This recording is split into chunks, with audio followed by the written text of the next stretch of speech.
Jio number 3 ఉండాలి. సీతక్క గారు అసెంబ్లీలో ఒక మాట అన్నారు. సుప్రీంకోర్టులో వీటిపైన మనం పోరాడుతూనే ప్రత్యామ్నాయ మార్గాల కోసం మనం ప్రయత్నం చేయాలి. ఖచ్చితంగా నా గిరిజన బిడ్డలకి ప్రభుత్వ ఉద్యోగాలు రావాలన్నటువంటి అంశాన్ని సీతక్క గారు మాట్లాడారు. మరి మన ఆంధ్రప్రదేశ్ రాష్ట్రంలో ఉన్నటువంటి మన గిరిజన ప్రాంత ఎమ్మెల్యేలు, గిరిజన ప్రాంత ఎంపీలు దీని పట్ల ఎందుకు స్పందించారు? ఓహో సోనియమ్మ సైగే చేస్తే రాహుల్ అన్న భుజము తడితే శర్మిలక్క పిలవగా వచ్చాడు. మన బుల్లి బాబు కాంగ్రెస్ జెండా పట్టాడు.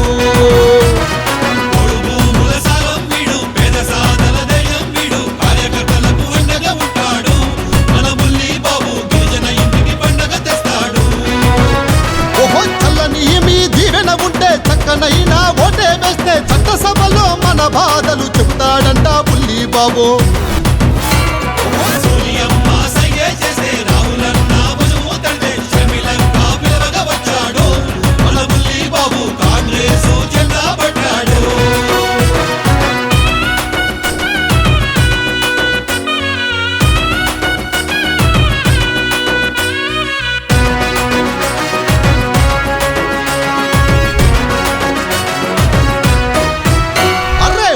గీతల వక్క లేదు, పోరుబాట వేడన లేదు, ఒంటరి పోరుకు సిద్ధం అన్నాడు. మన బుల్లి బాబు మార్పుకి తన మార్గం అన్నాడు. ఓహో గిరిజనులకు నాయకుడయ్యి ప్రజల సేవకు అంకితమయ్యి అందనంతా ఎత్తుకు ఎదిగాడు. ఉద్యమానికి ఊపిరి పోశాడు. మంజం వీరుల త్యాగం చూసి అల్లూరి విల్లుకు దండం పెట్టి వచ్చిన ఈ అవకాశాన్ని గిరిజన సేవకు అంకితమన్నాడు.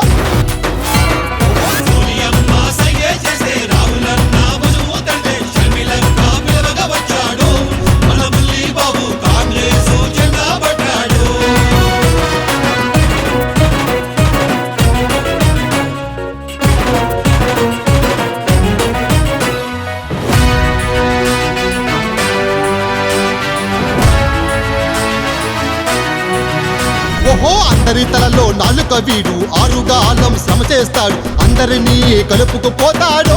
మన బుల్లి బాబు సల్మిలమ్మకు నేస్తం అయినాడు. ఇందిరమ్మ రాజ్యం మళ్ళీ రాహుల్ గాంధీ వల్లే సాధ్యం. అందుకే బుల్లి బాబుకి ఓటేద్దాం. మన కాంగ్రెస్ ను గెలిపించి నిలబెడదాం. ఓహో ఆంధ్రప్రదేశ్ కు ప్రత్యేక హోదా రివో నంబర్ 3 పునర్తన గిరిజన చట్టాలు రక్షణే తన ధ్యేయం అంటున్నాడు.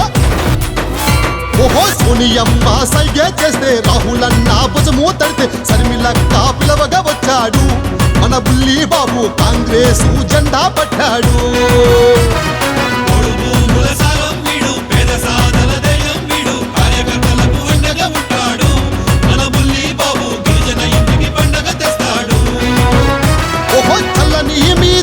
ఉంటే చక్కనైనా ఓటే వేస్తే చట్టసభలో మన బాధలు చెప్తాడంట బుల్లి బాబు.